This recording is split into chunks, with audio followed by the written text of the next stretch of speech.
Well, if you're catching us via the podcast, it's just, any old morning commute, afternoon drive home, what have you. If you're catching us via the StreamYard, Bobby Witt Jr., just a couple of feet, maybe inches short from winning the home run derby when we come to you. We got folks lining up to chat in the chat room. You can be a part of it if you catch us via the podcast. Remember, we stream live normally on Sunday nights. We're coming at you on a Monday night tonight. A lot to get to here as it's the All-Star break edition. We'll go over our first half review. Playoff optimism meter. Hunter Harvey is now a Kansas City Royal. What do we think of the trade? Florida first baseman Jac Caglianone is the number 6 overall pick and going to the Royals. Did they get it right? What can we expect from him? What about the two-way player thing? Is that a good idea?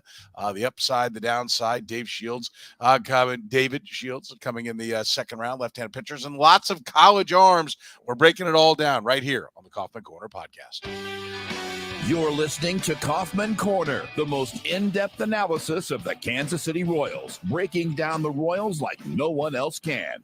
Kaufman Corner is hosted by Rany Jazayerli and Soren Petro. Rany is a co-founder of Baseball Prospectus, author of Rany on the Royals, and former columnist for Grantland, The Ringer, and The Athletic. Soren is the award-winning afternoon drive host of the program on Sports Radio 810 WHB in Kansas City.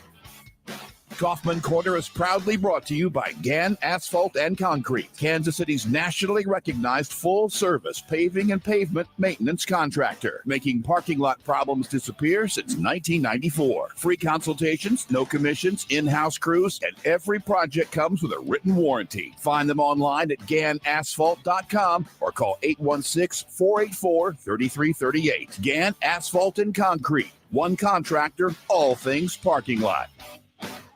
Now, here's your hosts, Rany Jazayerli and Soren Petro. Thank you, Curtis. We do appreciate it. Pretty exciting end. Bobby Witt Jr., I mean, if you can't win it, I guess take it right to the very end. That's about as close as it gets. Soren. Got to start there, don't we? They should have sent Alex Gordon. That's the only thing I can say, because that's what it felt like. I mean, this is the most tension I have felt as a Royals fan in 8.5 years. Watching Bobby Witt down to his final swing, hitting a 450-foot bomb to give himself an extra out, and needing to hit just one more home run on his final 3 swings to tie it. 2 more to win. Right, 2 to win. And then, the next 2 were not close. And then hitting a ball. And, the drama is accentuated by having all the StatCast data. The exit velo was there. The launch angle was a little high, but it was right there. He just hit it to the deepest, too close to center field. It was just the angle he hit it at and off the wall. And, Alex Gordon might have been safe, and Bobby Witt might have hit a home run if he had just hit that ball like like a micron off the bat differently. So great drama. And if you're going to lose in excruciating fashion, good thing it's an exhibition. So, let's hope that he's saving the real drama for something much more meaningful later in the year. But I will say this. I mean, we talk about our guys clutch, not clutch. When you talk about, anything can happen in a baseball game, but when it's a home run derby, it's just you. It's all on your shoulders. And to know that he was down to his final swing and to hit not just a home run, but a home run deep enough to activate the extra happy fun ball. We've seen it from Bobby, many times in his career, but I think the kid's got the clutch somewhere in him. And I just can't wait for him to have a bat like that in a game, hopefully this year in September or October, with even more on the line than $250,000 of extra winnings and, a title to take home forever. By the way, everyone in the chat room early was, having the chat. There was like an audience of Kaufman Corner alumni that were here, firing out about everything. Cameron, what a show that was. Did 6 feet. It really was. I mean, he did just about everything you could, and I felt like if he could tie it, he'd win it. Right? Like there wasn't going to be any stopping him if he could get that one. And I will say this, though, one of the comments up there was a little bit more consistent pitching. I mean, he Stories. swung at one bad pitch. By the way, this is true. Bruce said, is Rany going to join us? I know there's a tornado warning in Chicago. Rany had sirens blaring. Yeah. We the timing of this was really incredible. Watching Bobby Witt in the finals under an active tornado warning with rain lashing my windows, not knowing if this would be, the highest moment as a baseball fan or my final moment as a baseball fan. But the tornado warning has passed. It's still raining outside, but hopefully we won't lose power here, and we'll power through this show. Yes, but yeah, we were. That is, we had a lot of things going on. We were definitely going to wait to the end of the home run derby all along. I put that out on the tweet. If you don't follow me at Soren Petro, we always talk about when it's going to be, and like I said, what day it is. I put out a warning that we weren't going last night. That we were waiting for the draft, the opening round of the draft to get done. So make sure you're following us and at Jazayerli for Rany. And you can stay in touch with what's going on the Kaufman Corner podcast here. But it's a bittersweet because it was a great show. But like you said, when it's an exhibition, it's not a World Series that was lost. But it was the home run title, which would have been nice. But in some ways, nationally, people may not remember. They'll just see Teoscar Hernandez. But locally, that'll help add to the legend that is Bobby Witt Jr. And nationally, this was. I can't remember a closer home run derby. Maybe there was one that went to an actual swing off, but the attention to this one was the best home run derby we've seen in a while. They tweaked the rules a little bit. They added the pitch limit along with the clock limit. I was part of the cacophony of voices saying that the biggest problem for Bobby Witt was his brother-in-law throwing in the pitches. But I will give this for Russell, his brother-in-law. Not all the pitches are strikes, but at least he was throwing them at a good pace. Some of the guys ran out of time before they got all their pitches in, and he was keeping to a good pace. And as the derby went along, I think he got into a little bit more of a rhythm. And it's tough because you get tired by the end. And look, Bobby didn't win, but I wouldn't say he lost it. Teoscar Hernandez won it by a real flurry of home runs after he took his timeout in the final round. Like, he was really struggling at first, came out of the timeout and hit like 5 home runs and 6 swings, really got into it and put up a number, the 14 home runs in the final round in a 2-minute final round. The other rounds are 3 minutes. So 14, you knew that was a daunting number coming in. And Bobby got to 13 and absolutely no shame there.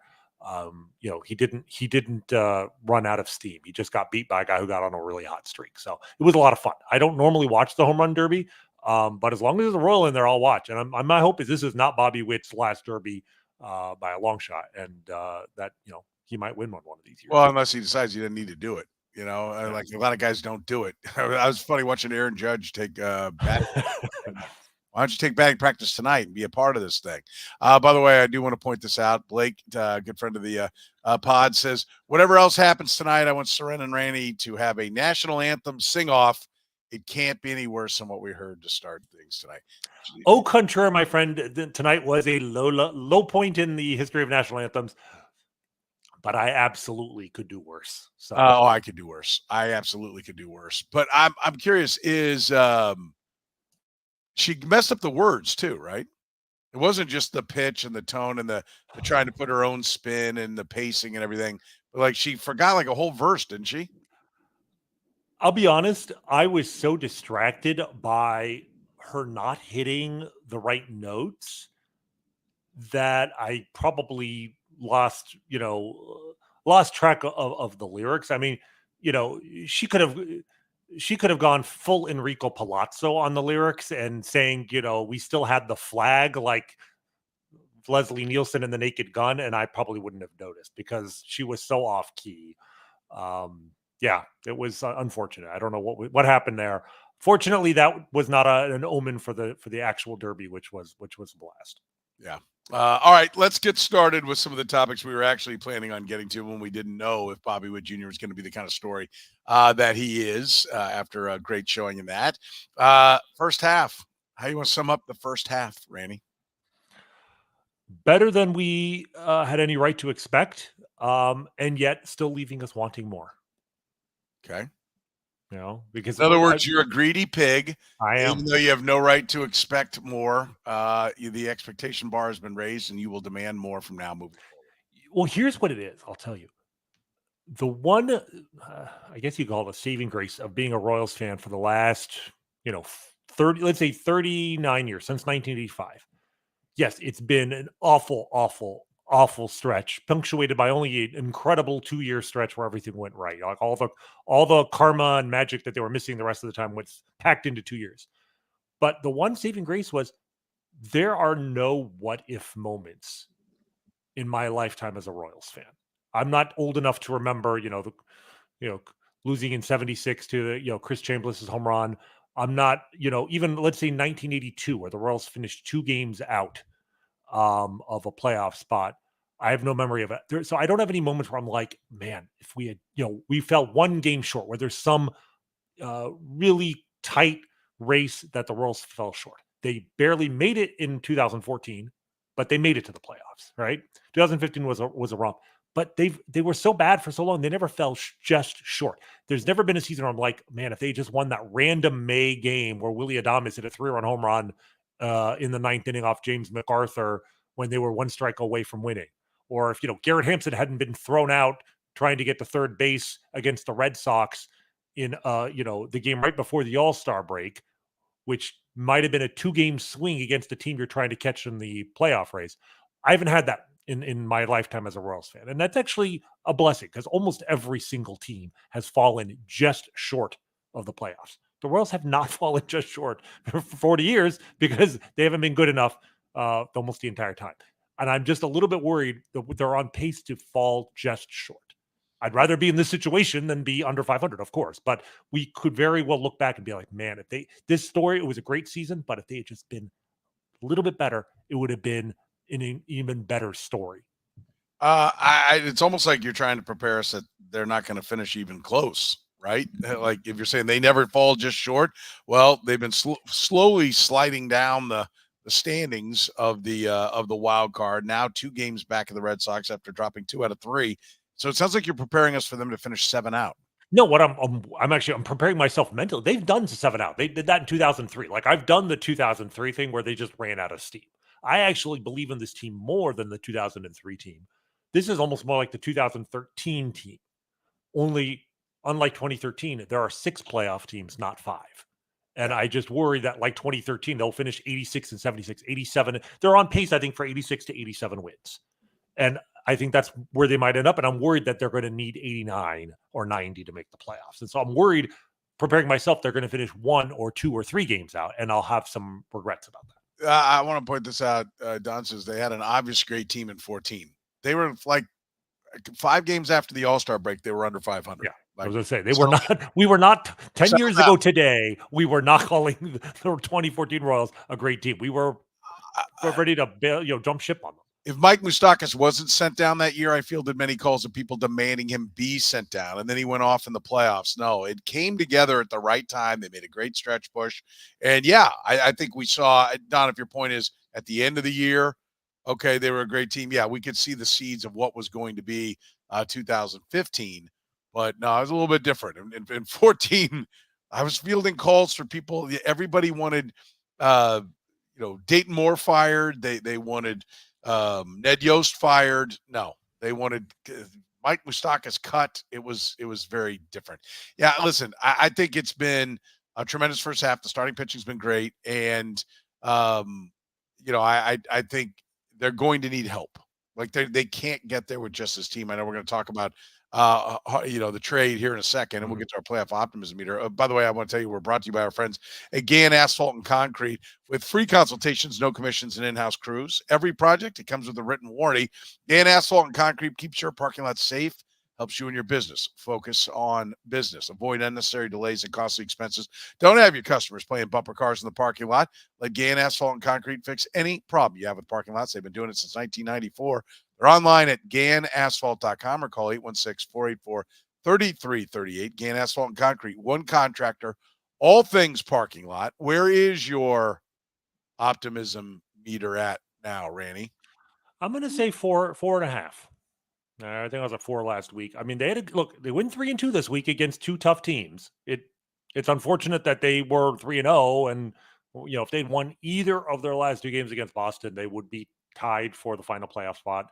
those games against Boston mean extra, not just because they might be, our main competition for that last spot, but because baseball got rid of tiebreaker games if you finish with the same record. The first tiebreaker, if the Red Sox and Royals finish with the same record, is head-to-head, making those games even more important. So now, if the Royals take 2 out of 3 against Boston when they play in Kansas City, then you'll go to a second tiebreaker. But the Royals really need to win 2 out of 3 there. So you finish on a dud, but they actually come now to one of the easiest stretches of their schedule, as you talked about last week, for the next month or so. The Red Sox actually have, a much more difficult schedule. I mean, let's not forget, they play in the AL East, and they don't have a White Sox team in the AL East to beat up on it quite as often. So they got some games against the Yankees and Orioles coming up. So 2 games out. Yeah, they're the Astros are right behind them now, but they're half a game behind the Mariners too. So like if they can just play 5% better the rest of the season, they will be in this race till the last 3 or 4 games of the season. I mean, that's all we could really ask for. And I'm giving them an extra quarter point because they did make that trade. And even if I'm not, we'll talk about it. I'm not saying it's a great trade, but it's at least like you said, acknowledgement they needed help. They needed some help. They went out and actually they're trying to win. They're not completely blowing off their chances to win this year. And I'll give them credit for that. You point out that they lose the series to the Red Sox, and not only is it bad because that's one of the teams they're battling with, but they also now are behind in the tiebreaker, and you bump up half a point. I don't know what you're thinking. I went the other way. I'm 3.5 on it. This is probably the low water mark on the season. I thought it was big to get a launching point. Now, I could bounce back with the easy schedule that they start if they handle business. They handle business against the Cardinals. Red Sox aren't the easy part of the schedule, so there's really no shame in losing 2 out of 3 to Boston on the road. And so that's not it, but I feel like it's kind of unraveling. What for me was scarier was seeing 2 of the big 3 starting pitchers really kind of struggle. And we've talked about the innings totals that these guys are going to be in uncharted territories. I mean, you're 3 starts away from Seth Lugo putting a career high out there in innings. 3 starts. I mean, there's a lot of baseball left to go. And it may have just been Boston had a good game plan. It may have just been he's a little fatigued. It may have been he's leaning at the tape for the All-Star break. I don't know. It's only 1 game, but I really will feel a lot better if he goes out and goes 6 innings, a 1-run ball his next time out, because that scared me, followed up by Brady Singer. The starting pitching's been what's been holding this up, and whatever they do for the bullpen, and I'm not that optimistic they're going to do anything when it comes to a bat, but it is not going to prop up a pitching staff if it falls apart, and that starting rotation is vital, and that was a little bit scary for me. So I'll go with the 3.5. That's fair. I mean, I still, I'm trying to look at the whole week holistically. 3-2 is still 3-2. If they go 3-2 the rest of the way, win 60% of their games, I think their odds of making the playoffs are excellent. I wish they would have been distributed differently. But no, your point about the pitching, though, I absolutely well taken. Lugo, he had 1 walk and 6 strikeouts, so it's not like he was garbage out there. I'm obviously more worried about Brady Singer. I'd probably be more worried about Brady Singer if he didn't have a long history throughout his career of just having crapping the bed and giving up multiple home runs with men on base in starts in the past. Like this, I don't think Brady Singer. What we saw from Brady Singer doesn't tell me he's tired. It just tells me he's Brady Singer, and 1 in 8 starts will just be one you throw in the trash, and that's okay, and he'll hopefully be better next time out. So if this persists, though, like if they have another 2 consecutive bad starts, then you really start to worry that they're done for, and if they're done for, the team is done for, because the pitching is absolutely everything here. Yeah, I wouldn't go clear to. By the way, Cam finishes up that thought, and they lost. Don says this team is an illusion. Trade for the future. I wouldn't go illusion, but I have no problem if they do trade for the future. I think you have to read the market and see where the value is, and if there's no value in what you're doing for now. Which let's talk about the Hunter Harvey trade, because I think it's a kind of a big deal philosophically. What's your? I've got some thoughts on it. What's your reaction to Caden Wallace and number 39 for Hunter Harvey? So the first thing, it's obvious, but it needs to be said. They are not selling for the future. They're playing for now. They are trying to win now. I think they should. Yes, maybe this is maybe it's an illusion. I don't think it is, but I think they are playing over their skis in a sense. But I just don't subscribe to the notion that when you are, when they made the trade, tied for a playoff spot or one game out of a playoff spot, in mid-July, that you should play for the future. Like to quote a great philosopher who had great success in Kansas City, you play to win the game. Okay, maybe he didn't have great success in Kansas City, but still, you play to win the game. Like you're in it to win it. The challenge was always going to be, how do you help this team without really mortgaging your future, given that your farm system kind of sucks still. And we've talked about this before, that that the JJ is just more transactional, more comfortable being creative transactionally than Dayton is. So we shouldn't at all be surprised that they would move the one draft pick that is tradable, their competitive balance pick, in a trade to help them now, and at least not take away from the current farm system. I mean, that was an asset that they, you don't want to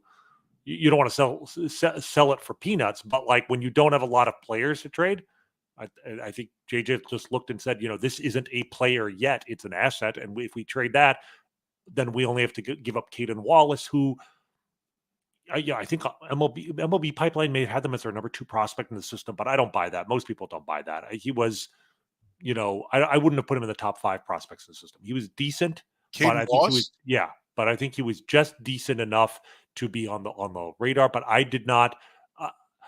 I'm the fact that they traded him alone makes me comfortable in thinking that they did not see him as a future everyday third baseman. And if he isn't good enough to be an everyday third baseman, he's, that talent set is not really much of a utility guy. If you can't play shortstop, you can't really be a utility guy. So to me, this was almost like a trade made based on what they were giving up as much as what they got. Like, this was, to me, a statement by the team that they didn't believe Caden Wallace was going to be an everyday guy. And they looked at this draft as being weaker than usual, which is what most draft pundits said. This is a weaker than average draft. And so that draft pick is not quite as valuable. I would have been happier if they'd gotten a guy with more club control. 1.5 years is a little light. I think they overpaid a little, but it's within the range where I'm not going to get too upset about it. I think really it comes down to, if Hunter Harvey pitches the way he is, has pitched in the past. I think his ERA this year is inflated by just bad luck on balls in play. His FIP, his xFIP, all of his other numbers are actually just in line with the last 2 years. So he's a very good reliever. Maybe a little stretch to be a closer, but he can close on an average team or be an incredible setup guy. He'll be the closer. That's fine. He's, I think, better than anybody they had in that bullpen, except maybe now Chris Bubich. So I think they got good quality. If he stays healthy for the next 1.5 years, worst case scenario, they could trade him next year at the deadline and get back 70% of what they gave up, probably. A couple things. One, if Caden Wallace is the 5th best prospect in this organization, the Royals are screwed. Yeah. Exactly. Let me say that. I don't buy that for a second. Caden Wallace, to me, I like the comment. I think it was Matt said, he's like Emmanuel Rivera. There's no power. That's a very good comp, and that's one I would use. Yes. Yeah, there's really no power. The average is not going to be exceptional. He's not going to suddenly morph into being Wade Boggs. And this, to me, one of the things I like about this trade is this screams like guys that are still here probably weren't on board with this pick. And listen, I'm grateful for all the great times we had from 13 to 17 that Dayton Moore, built this team, and the 2 flags fly out there will always be his. And I'll always respect him. He's a good baseball man. But like Caden Wallace, in second round picks are sometimes they're George Brett, right? Like, but oftentimes they're not, and not even close to it. But for me, I almost feel like this was like, well, we didn't want this guy anyway, right? Like, if he wasn't Dayton Moore's son's teammate, would we have been looking at this? Like would he have been the selection? I don't think so. So, for me, by the way, Rany just had a power surge. His power's out, so we'll get Rany back in here in a minute. But for me, Caden Wallace was a guy that I'm not even sure that the rest of I definitely don't think Brian Bridges would have drafted him, and so I'm not that upset that that they moved him, and I think it proves that he wasn't that high on their on their list that they move him out. For me, the bigger thing is the number 39. And I had a little theory that I hatched this afternoon on my radio show, the program on Sports Radio 810. And that was this. There was $2.4 million tied in with that slot money. And that's one of the things I was talking to David Lesky, friend of this podcast. And of course, this great Inside the Crown blog, great Royals read. If you haven't checked it out, check it out. But David's like, hey, that was $2.4 million. Even if there wasn't a player you loved, there's that much money you could have had to sign around. But if we rewind 45 days ago, all we heard was that this is one of the worst drafts ever, right? Terrible draft, bad draft. It's a bad draft class. It's a bad draft year. That's all we heard. And now suddenly we find ourselves, sitting here and we're going to lament that they didn't give $2.4 million to somebody in the 39th, with the 39th overall pick. I'll pass. Like, to me, they did two things here. One, it's proof that they weren't that high on Caden Wallace. And then two, at 39, they're like, there isn't anybody we really want to give $2.4 million. And if you are going to go for it, it is still a business. And if it's $2.4 million, that goes away for a reliever you need, but then you have $2.4 million that you're going to be able to spend to help pick up more players, then I'm all for it, right? Like, that makes sense to me. And I know you have like a budget. You're like, well, it's the draft budget. Yeah, but you also have a total budget. You have a total amount spent. And if you can spend this amount, right? If that's what John Sherman's giving you and you're JJ Picola, and you're like, okay, but I've got some things in the works and I need that $2 million to go into somebody we want to acquire, then I'm all for it. Send 39 and Caden Wallace out, a prospect you didn't want, and then go get the guy that can help you right now. And then you're in a position to be able to, hopefully splash that money around on somebody you need. In fact, by the way, I'm looking here. The price tag on Harvey is, he makes $965,000. So that $2.4 million paid for that, and another $1.5 million that you have to splash around. So to me, that's a big part of the equation, as far as I can see. Right? That's huge. Rany's texting me.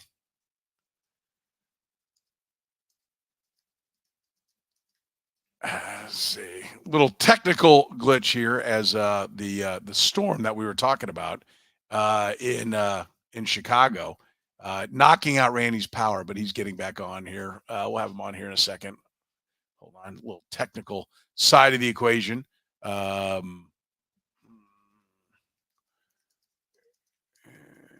Going on right now. But listen, I will tell you this. One of the things we are is brought to you by our friends at Gann Asphalt and Concrete, proudly serving the greater Kansas City area, nationally recognized full-service paving and pavement maintenance contractor, making parking lot problems disappear in Kansas City since 1994. Don't risk accidents and liability in your parking lot. Get your lot restriped today. A brightly striped lot cuts down on accidents, keeps your parking lot as safe as possible. And don't forget about the seal coating. We have said it many times. It starts to get colder, and then you're in a race against the temperature. If you get it done now, when it's nice and warm, you don't have anything to worry about. So a lot of lots need that. Gann Asphalt and Concrete, one contractor, all things parking lot. Happy to help you with any parking lot issue that you might have. Find them online at GannAsphalt.com or call 816-484-3338. That's 816-484-3338. Hunter Harvey is a Royal. The cost for some people was too much. I think it all comes down to whether or not Caden Wallace was somebody that you valued as a prospect, or if there was somebody at 39, and I defy people to tell me who it is at 39, you're looking at going, okay, this is the guy I got to get my hands on. So for me, I'm fine with this move. They get a competent reliever, a guy who has picked up a few saves along the way, and they deepen a bullpen, and they deepen it on the right side, which is something that they needed. This, to me, is a good trade. All right, we have Rany back. Power is restored. Rany, everyone's okay? Yeah, sorry. There in Chicago? We were talking, and all of a sudden, just everything, light, sound, everything, and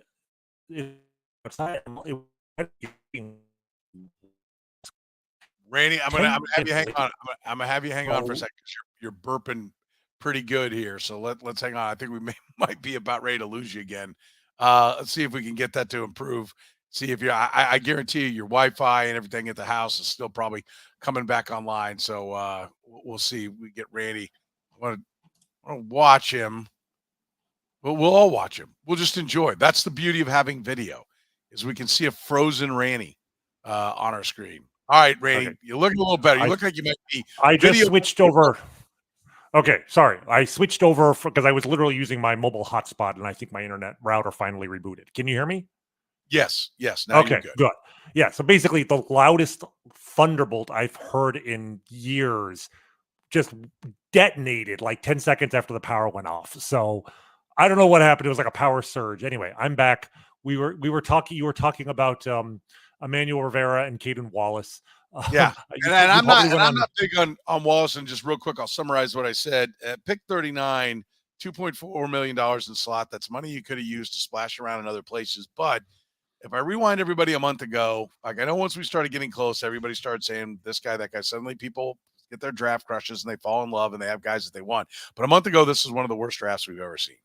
And so moving a pick and not spending $2.4 million on a player that you don't think, if that's true, if this draft is bad, on a player that you don't think is worth anywhere near $2.4 million, and then in your overall budget, perhaps having more money to splash around on something at the trade deadline, or even just socking it away for future spendings, I'm fine with that. I don't think Caden Wallace, like, to me, I'm okay. Like, listen, would I like to see JJ Picollo pick at 39? I would, because I want to see more of his picks and I want to see what he can do as the guy calling the shots. I would, but long before this trade ever happened, everybody said this draft sucks. So giving up one of these draft picks for something you think doesn't suck makes sense to me. No, I agree. The comparison I want to make with Caden Wallace is actually interesting. There's another Royals Nationals trade involving a reliever from 7 years ago, but it was in reverse. The Royals were giving up the reliever. It was Kelvin Herrera. Yeah, that's right. And they got 3 players, and this was at a time I didn't really have much of an outlet to dispense my frustration except for Twitter. So I went off a little bit on what the Royals got, because the main player was a third baseman by the name of Kelvin Gutierrez, if you remember that. And he really, I mean, Caden Wallace kind of gives me Kelvin Gutierrez vibes, where it's like there's nothing, he does everything okay, but okay is not enough for a prospect. Like, he's just kind of, he hit for a little bit of pop, but not great pop. He for a decent average, but it wasn't like a real contact guru. He played decent defense, but you added it all up, and I think he was the same age. He was like 23 years old when the Royals got him.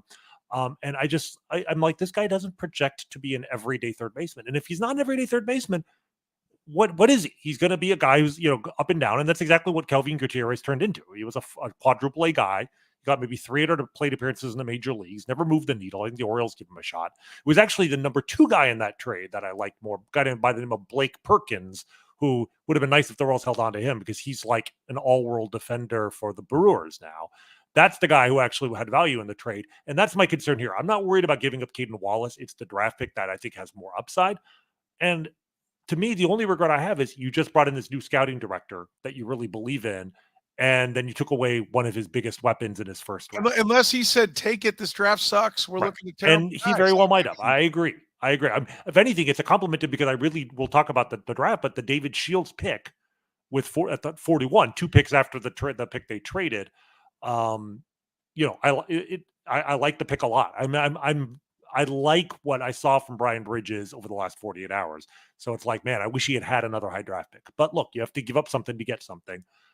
And in the Royals, it's a tough spot. You don't have a great farm system. You need to trade for talent. What do? JJ got creative. I like the creativity. We may regret this trade. The last time the Royals moved a competitive balance pick, this was a couple weeks before Dayton Moore was fired, but I think even then we were saying this has JJ's fingerprints on it, was when they traded for Drew Waters. In fact, I think that Dayton gave JJ credit for the trade on some level, or hung it around his neck, like, if this thing sucks. Well, that too. Well, and here's the thing, though. Do you know who the Braves took with that pick, the 35th pick in the draft 2 years ago? They took a guy named J.R. Ritchie, who hasn't pitched much over the last couple of years. They had Tommy John. He just came back, but MLB Pipeline ranks him as the 4th best prospect in the Braves farm system right now. He was a high school pitcher. He's 21 now. He just returned, and his first rehab start in A-ball, he threw 5 no-hit innings. So it's like, would you rather have Drew Waters, Andrew Hoffman, and C.J. Alexander, or the guy that the Braves drafted? probably rather have the guy that Braves drafted. But the thing is, you never know who the Royals would have taken, right? Like the nice thing about trading a draft pick is no matter what happens to the guy that the Nationals took with that pick, the Royals can always say, well, we wouldn't have taken that guy anyway. And vice versa. If he sucks, you can't say, well, that was a great trade because the Royals would have taken someone else. But I think given what the Royals had to work with, the fact that they needed to upgrade, and the fact that they had put their sights on a reliever more than an outfielder at this point, I think that that JJ did about as well as he could do. Yeah. No, I'm fine, and let's see what else he does. Let's see how it all fits together, right? Like we know this piece. Let's see if there's another couple of trades that are going to be coming together to make it all fit. So I appreciate the fact that he got a guy locked and loaded, ready to go and start the second half. And so, and again, nothing was given up from the ball club now, or in my opinion, that was going to contribute to the team in the future. Known commodity. We'll see. We'll track 39 through about 55 and see if any Mike Trouts come emerging out of there and be like, well, you should have probably figured that one out. But they didn't. Do you think they'll make another trade? I do. Do you think they'll trade for an outfielder or a hitter? I think it might be more pitching. Really? Yeah. I'm inclined to agree that, having not traded for an outfielder when MJ Melendez and Hunter Renfroe were at their worst, and then you can parse the numbers, and MJ has been completely fine for the last month, and Hunter has been more than fine for the last 7 weeks or so. They may just decide to roll with what they've got. We'll see. I mean, MJ rolled his ankle on the last game before the All-Star break. We'll see how we'll need an update on that. He's getting 4 days off now, but I mean, if it ends up being more serious, they may have to do something. But yeah, I mean, that's why it's they had to do something. If they're going to trade for an outfielder, the nice thing about getting the reliever is it moves everyone else back. It's not just that you get a good pitcher, but now MacArthur, who, we really like, but is probably just a little bit too hittable, or, doesn't have the punch out stuff to be a ninth inning guy, can now be a setup guy. And look, I can't say enough about what we've seen from Chris Bubich. He's been everything we hoped he would be from the moment he got hurt. He's come back the same kind of revelation that he was early last season. He's faced 12 batters in 4 innings. He's given up 1 hit and struck out 5. I mean, so suddenly you add him and Hunter Harvey to your bullpen. And we're coming out of the break with I think a significantly improved back end of the bullpen from where we went into the break with. And that also means that the guys who were the back end of the bullpen are now in the middle of the bullpen. So there is a kind of a roll-on effect that you don't get if you just add an outfielder. No, but I think they'll continue to look. Yeah, I think they'll get something done. And you kind of talked me a little bit into maybe them getting an outfielder, but I don't know who it would be. Right. The options just aren't. That's the other thing, is that the option, we were talking about Taylor Ward here, a month or 6 weeks ago. And I mean, his numbers now are, I'm not sure any better than Hunter Renfroe's on the season. And that, so maybe they were right to hold and just wait and see and try and fix what they've got. But with relievers, you always need another arm. So, yeah.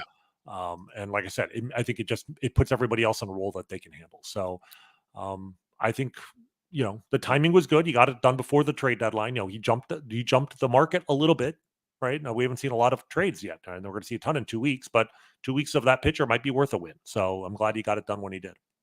Let's talk a little bit about the top of the draft. First round pick, number 6 overall. Where was Jac Caglianone? It is, I'm told, pronounced. Where was he on your list, and were you surprised to see the Royals go this route?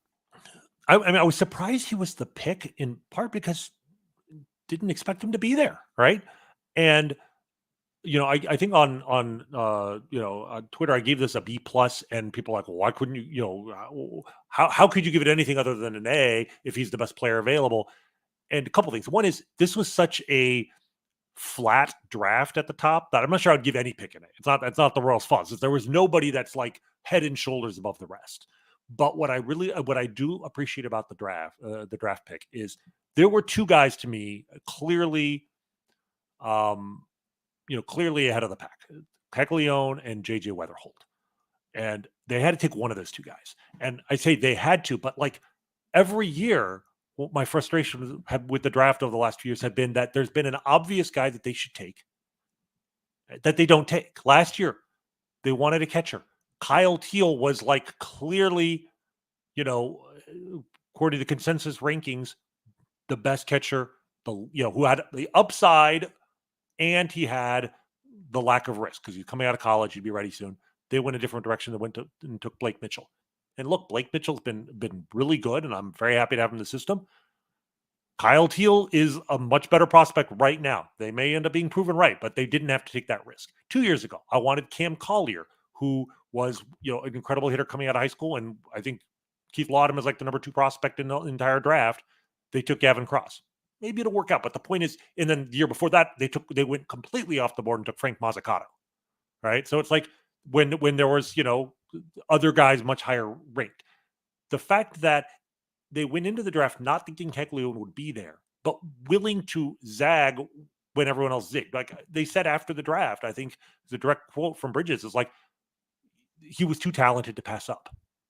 Exactly. Like whatever your plans were going in, they could not, when a guy with that level of talent was available, they didn't look a gift horse in the mouth. They said, we didn't expect this guy to be here, but he's clearly the most talented player. He had maybe the most upside of anybody in the draft. There's a lot of risk there, but the upside in terms of his power potential is something the Royals have not seen in a long time. So, I'm just happy that they didn't find an excuse to maybe, we've already honed in on player X. We're going to take player X.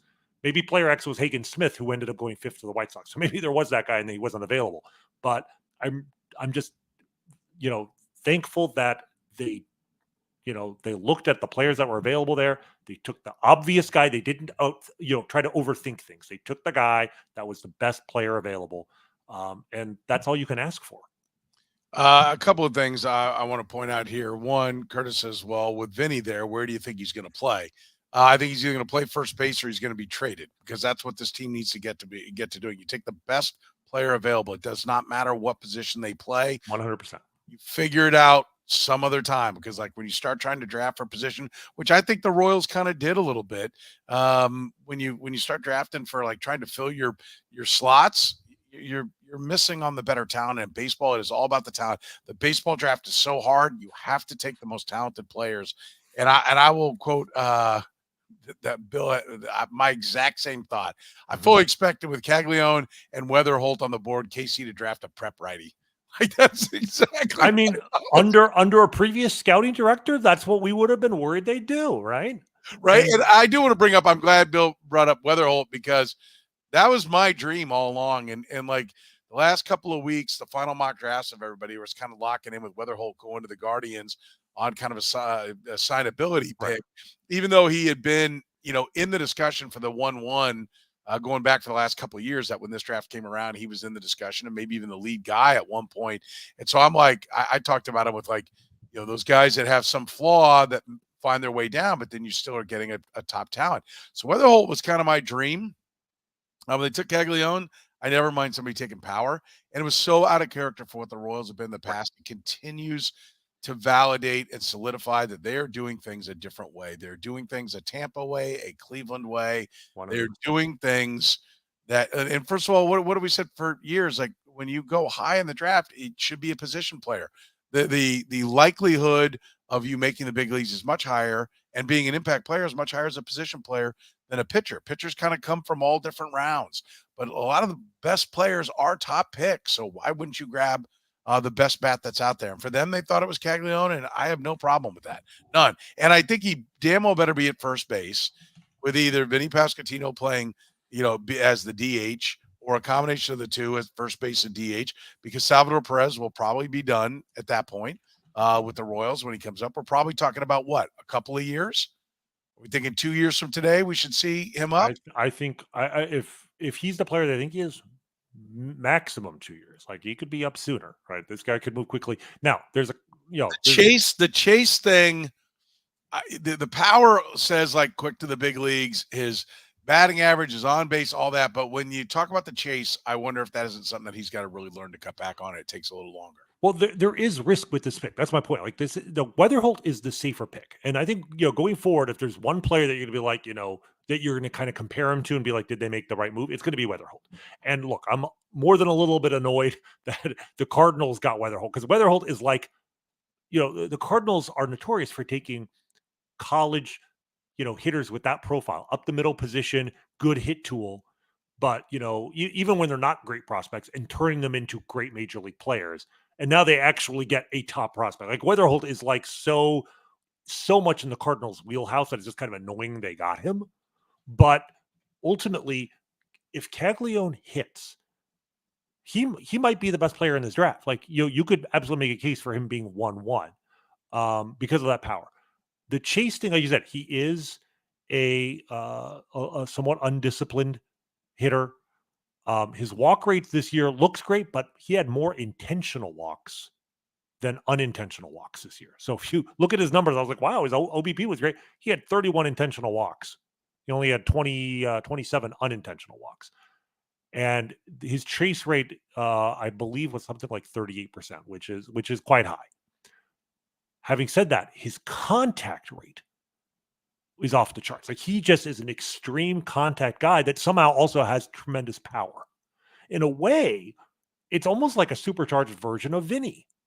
Vinny, and Vinny has had a quietly disappointing season, but Vinny at his best, doesn't strike out, and at the same time does real damage with extra base hits. Caglianone is like Vinny, except with more launch angle, more loft. So the doubles that Vinny hits, Caglianone's turning into home runs. So the concern is he's coming to an organization which does not emphasize plate discipline, and you have to worry that if he does continue to chase, if Salvador Perez is a great player, but if he hits like Salvador Perez career numbers as a first baseman, that's not a star player. That's just going to be an okay player. So he needs to learn the strike zone better. But if he can do that and hit the kind of power, I mean, he could be a star. Yeah, and I think I do want to come back, see if I can find it. Here, Cooper said, just fix the chase rate, and otherwise he's very, very polished. Well, just fix the chase rate, right? Just fix his biggest weakness. Just give Frank Mazzucato velocity, and he's a really, really good pitcher. I mean, it's look, it's probably easier to fix the chase rate than to add 10 miles an hour to your fastball, but point taken. I don't think Cooper. Listen, I don't think it's an outlandish statement. I get what you're saying, but the chase part that's the real gig, right? That's identifying what pitches to hit. But I think Rany makes a great point. To go along with what Cooper's saying there. Rany makes a great point on his high contact rate. He chases, but he gets the bat on the ball, and with that kind of power, he doesn't necessarily have to put a perfect swing on it, and he can still drop balls into left field or right field, without a perfect swing. So, yeah, I think, look, I like the pick. I think there's a lot to like about it, and I'm with you. This is an upside pick, which maybe isn't, all money ball, but he is a college player. He's not a high school player, but yeah, you are going, wow, if he gets there, the names that David Lesky threw around today were like Bryce Harper, like the upside on what the upside is. It's like Bryce Harper. It's as good as it gets. So, and somebody else said, why are we stopping there? How about Babe Ruth? I will say this. I don't want him playing anywhere but first base, and I don't want him pitching. Well, here's the thing. That part. Yeah, I 100%. The reason I give him a B+ and not like an A-, I knocked the grade down 0.5 point for the fact that they are going to let him pitch to start. And then maybe that's just a concession to give him an opportunity. In certainly some of their quotes, they're already saying that he may have already thrown too many innings this year in college, so he might focus on hitting only this year. But I do worry about trying to develop him both ways. Look, Shohei Ohtani is amazing. And I'm not going to say there's only one Shohei Ohtani, because we thought there was 0 Shohei Ohtanis until Shohei Ohtani showed up and made Major League Baseball give him that opportunity. But here's my concern. And here's the reason why it's so hard to be Shohei Ohtani. Shohei Ohtani last year, the last 3 years, being a two-way guy, two-way star pitcher, star hitter, was worth about 4 to 5 wins on each side of the ball. He's about a 9-win player. Okay. What would Shohei Ohtani... Now, this year, Shohei Ohtani is only DHing, right? He's not pitching at all. He's having as good an offensive season as he has. He's on pace, crazily enough. He basically has as many wins above replacement, almost exactly as Bobby Witt, or a completely different way. But without taking the field, he's on pace for an 8 to 9 win season. How valuable would Shohei Ohtani be, though, if he this year, let's say he didn't blow out his elbow so he could play the outfield? Like, how much value do you lose by making him be a DH with no value versus an outfielder with a cannon arm and quietly one of the faster players in the game? I mean, a guy's stolen 20 bases throughout the last 4 years. That's probably a 2 to 2.5 win difference just in his ability to play the field. So in other words, by having him pitch, you're gaining 4 or 5 wins of value on the mound. But if he never pitched again and only played the field, he gained back some of that just with his defensive value, right? And so even when he's pitching, he looks like you're getting an extra 4 or 5 wins. You're probably getting another 3 wins. But then he gets hurt, and now you are getting 0 value there, but he still can't play the field because he's blown out his elbow. Like, but point, you see what I'm saying? Like, even Ohtani having proven he can do it, there is a limit to how much extra value you get over just letting the guy that play the field. I almost wonder if Caglianone, if he gives up pitching entirely, could you put him in right field? Because again, you've got the cannon arm. He's a big guy, but he's not like, overweight. He's kind of spindly. He kind of reminds me of Cody Bellinger physically. And in terms of his swing and all of that, like, I do wonder, some people have talked about him playing the corner outfield. I just wonder, I almost rather him give up pitching entirely, but see if you can get value from him as a corner outfielder, and you'll get some of that value back on defense. If he's the bat that you want him to be, then let him play first base. Because one of my guys play first base because they can hit, and because you don't want to stress him out any more than you have to. So he's 6'5", 250 is what they list him at now. Right. So, I mean, I marvel at Aaron Judge running around in center field at 270 some odd pounds. I still don't know how it works, but I still don't think it should be the plan.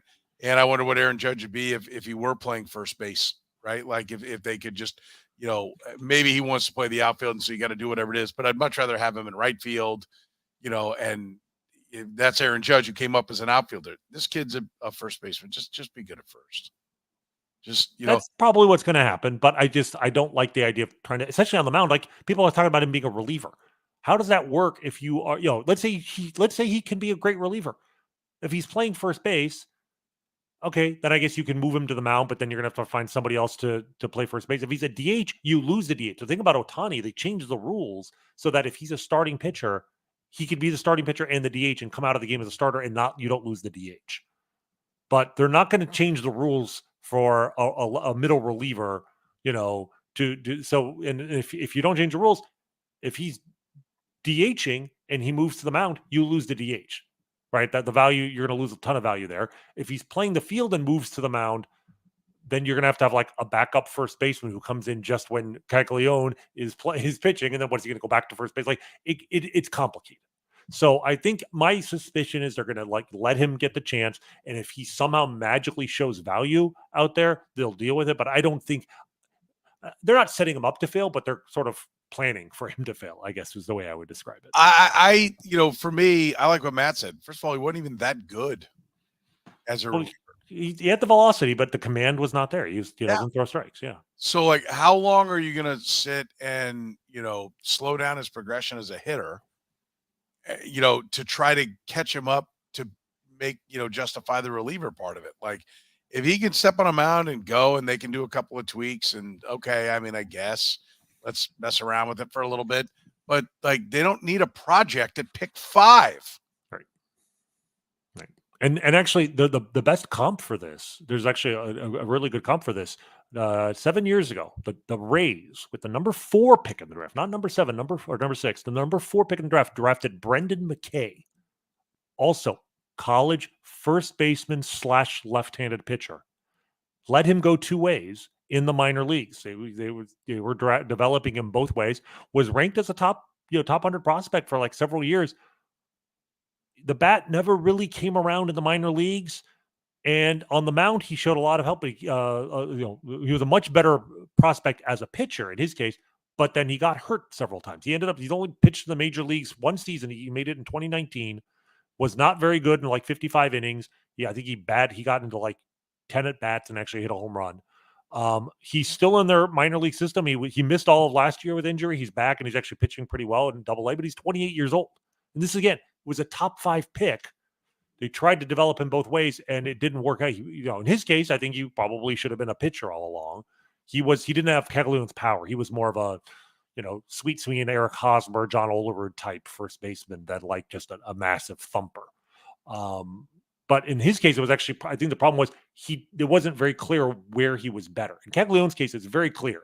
Yeah, he's a good pitcher. He's a great first baseman, a great hitter. I just want to keep underscoring this. He's not really that good a pitcher. He's got tools. Well, that's what I mean. He would have been drafted as a pitcher alone in the second or third round, but he's a top 5, top 10 pick. No way. That's what I've been told. He throws 99 from the left side. So you said he has the tools. The tools alone will get you drafted that high, but he's not a first round pick as a pitcher. He's a top 5, top 10 pick as a hitter alone. So, which one are you going to develop? I would rather him just focus on being a hitter, and he could move very fast. I like this. Cole Griffin had tools. He also was drafted in the top 10 by the Royals, though. So this one, at least, if Cole Griffin could hit like Jac Caglianone, we'd forgive the fact that he didn't develop as a pitcher. And Darren Dreifert was like, at Wichita, was the closer and the home run leader for the team in the outfield. I mean, he was a badass, and they immediately said, "You're a pitcher." Right. They also immediately said, "You're a starter too," after he'd been closing for Wichita. And he had a decent career. I mean, he made it to the major leagues and was good for many years. Plus, he was a National League pitcher in a time where National League pitchers you could hit. So he actually had some value there. He did hit well in the major league. So,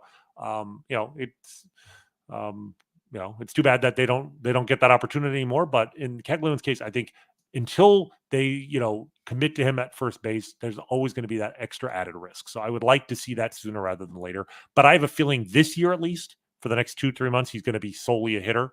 And my hope is he's just so good at doing. He moves so quickly. If he's already in Double-A before the end of the year, they might be able to convince him. Look, stick to the batter's box, and you could be in Kauffman by May of next year. And that could be the case. Yeah. All right. So, any final thoughts on?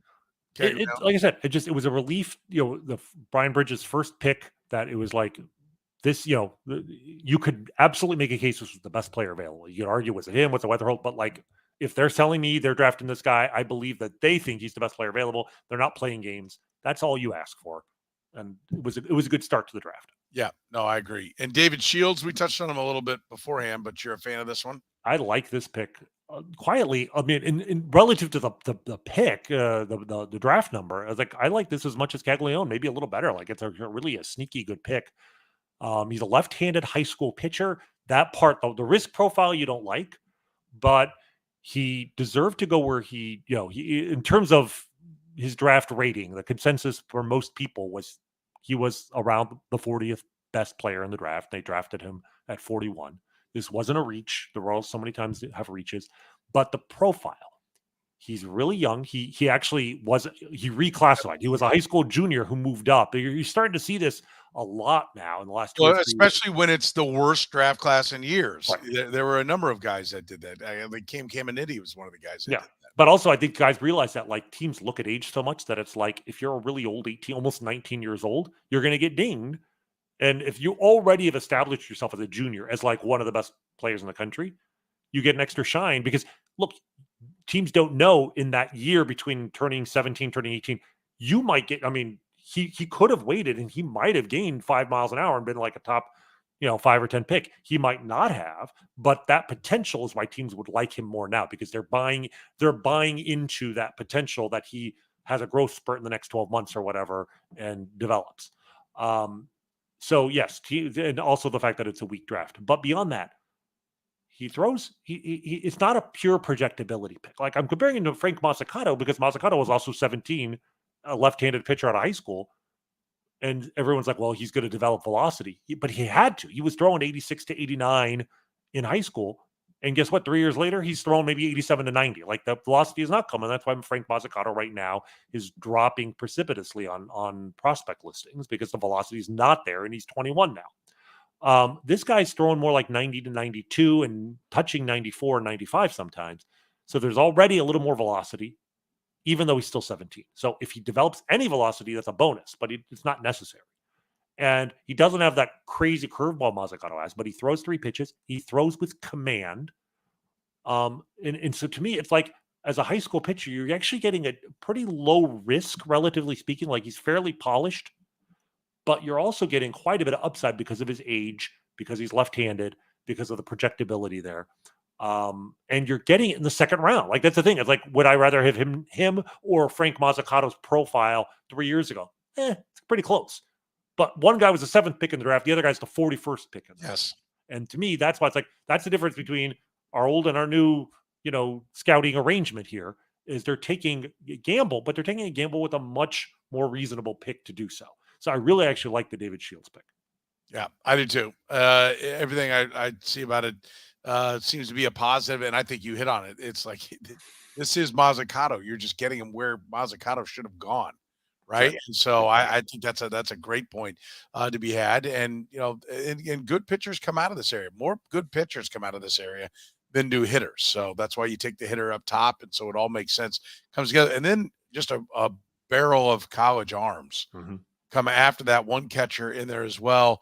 Curtis and I were kicking this around today. Like, why? Like, is this when you only have 20 picks? Is this the new thing? Like, number one, I think one of the new things is less minor league teams, right? So less jobs. So more guys going to college. Plus, the colleges are putting a bunch of money into baseball. And I just think more of the good talent goes to college. I think it's just becoming more of a necessary step. And the colleges are filling in the gaps of where that high caliber, the better, the minor leagues were. And so, yes, I think you're going to see more and more college. And really, you'll be a first-round pick as a high school guy, or you probably ought to get to college. Right, and that's what it is. It's basically, if you're a high school guy and you're elite, if you can get 7 figures, you'll sign. But if you're getting 250,000, the value over going to college. I mean, even if it's a small amount, I do wonder, and I've been told that, like, if these guys sometimes get a little bit of NIL money, right? And NIL money, even if it's just 5 figures every year, that actually factors into the equation in a way it didn't factor in 5 years ago, right? Like, so if you're a 6th round pick out of high school and they're offering you 250,000 to sign versus college scholarship and some NIL money and lifestyle, et cetera, of college versus riding the buses in the minor leagues, like, professional teams actually have to offer more to high school in order to entice them because the alternative has gotten better. And since the slot money, is the same for professional baseball teams, they can't offer more. If they offer you more, they have to take it somewhere else. So I think the equation, the risk reward has just changed, and teams are like, they want more. If I spend more on you, I can't sign somebody else. I'm going to take the college guy instead. And that allows me to spread it out around more. And and I think that's also what's happening is some of that money is filtering to the. I'm willing to bet David Shields, for instance. I have a feeling he's going to get above slot. So like the truly elite high school guys, they have the leverage. They're going to get better than slot money, and so teams have to save. Where do they save? By going with the college route.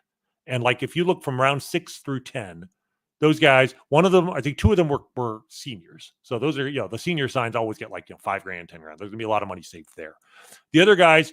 We're guys who either have really great stuff. The 7th round pick Colleran throws like 99, but that's about all he does. But yeah, he throws 99. That's worth a 7th round pick. To me, what's really interesting is looking at the 3rd, 4th, and 5th round picks. Right, those the next 3 guys, all college pitchers. Drew Beam was another guy ranked pretty highly. Like the Royals didn't have a reach. This wasn't them taking the 300th player on the consensus board at 76. They took the 64th best player per MLB pipeline. I think Baseball America had him ranked in the 40s. He was, starter at Tennessee, national champions. He doesn't have great stuff, but he has a classic starter profile. 4 pitches, command, pitchability. There's a chance these are the kind of guys that teams have been taking for the last 5-10 years that they try to add a little bit of velocity. And if they do, suddenly they've got a guy who already knew how to pitch and now has major league stuff and can move really quickly through the system.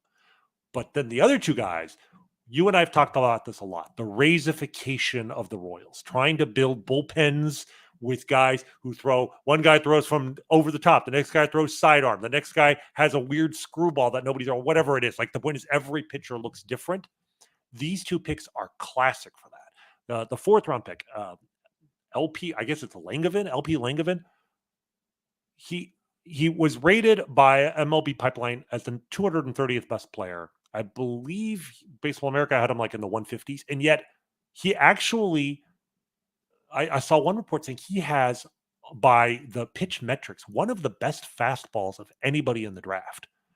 The reason, it's not just that he throws like mid 90s, but he throws from a low arm slot, not sidearm, but a low arm slot, but his fastball has a weird rising spin. Like it has a spin to it that you rarely see from the specific arm slot he throws.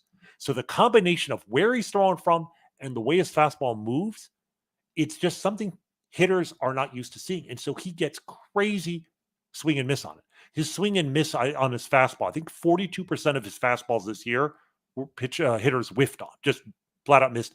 That's the second highest of any college pitcher. Again, is that a starting pitcher? No. Is that a guy in your bullpen that he comes in after they just saw, I don't know, Angel Serpa throw from the left side at 98? Here comes a right-hander, doesn't throw as hard, but comes from a completely different angle, and his fastball jumps in a way that you didn't expect. That fits.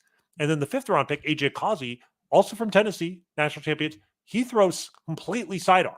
Like it's really a sidearm motion, and he throws, I think he's got like a sweeper that moves really far. I don't remember his exact pitch. I was looking at his pitch profile, and it's like, yeah, this guy, you watch video of it, it's funky.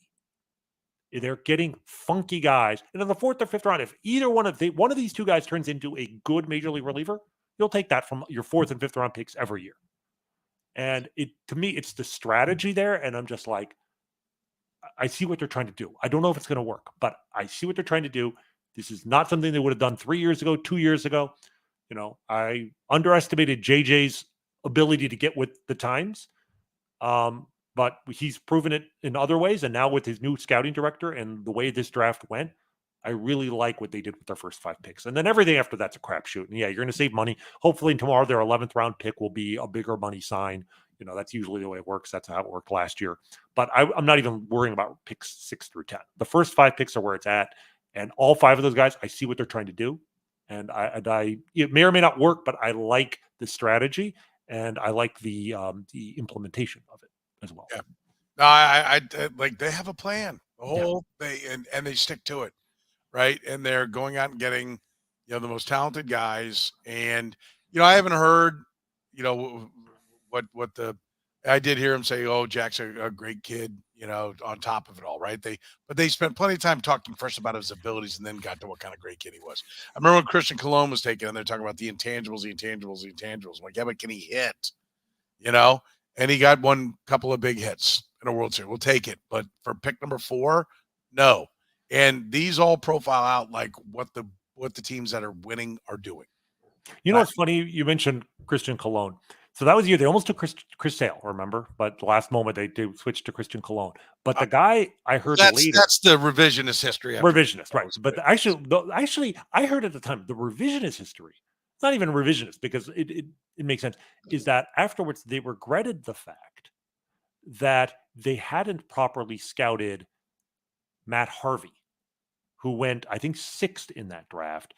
In part because I think going into the draft, going into his junior season, he was actually considered like potentially a number 1 pick that they almost didn't think he would be there in the first place. And then he had some struggles and fell a little bit in the draft, but ultimately turned into an incredible pitcher for several years before he got hurt. Right. So, and I had heard that there was, somebody in the front office who felt like, in the lesson the world needed to learn from that was that even if you don't think you're going to get a guy in the draft, if you're drafting, if there's a guy who's like, oh, he won't make it to us, you've got to be prepped for any eventuality. You cannot fail to take the guy that you should have taken because you didn't think you'd get there and you hadn't scouted him properly. The guy in the front office, this is 12 years ago now, who I heard was, making that remark was JJ Piccolo.